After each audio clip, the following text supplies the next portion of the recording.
Ang mabuting balita ng Panginoon ayon kay San Mateo.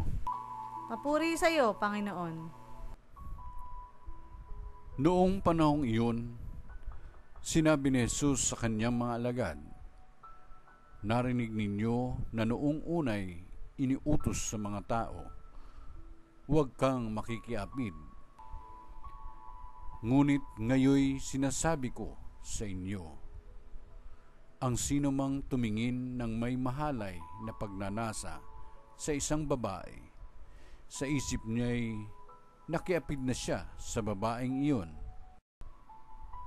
Kung ang mata mo ang siyang nagiging sanhi ng iyong pagkakasala, dukutin mo at itapon, sapagkat mabuti pang mawalan ka ng isang bahagi ng katawan, kaysa buo ang iyong katawang itapon sa impyerno.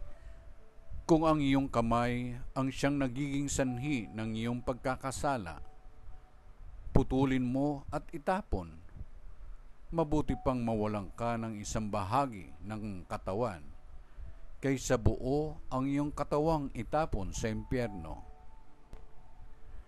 Sinabi rin naman, kapag pinahiwalay ng lalaki ang kanyang asawa, ito'y dapat niyang bigyan ng kasulatan ng paghihiwalay. Ngunit ngayoy sinasabi ko sa inyo, kapag pinahiwalay ng isang lalaki ang kanyang asawa nang hindi naman ito nangangalunya, at ito'y nag-asawang muli, ang lalaking iyo'y nagkasala. Itinulak niya ang kanyang asawa sa pangangalunya, at sino mang mag-asawa sa babaeng hiniwalayan ay nangangalunya. Ang mabuting balita ng Panginoon. Pinupuri ka namin, Panginoong Jesucristo.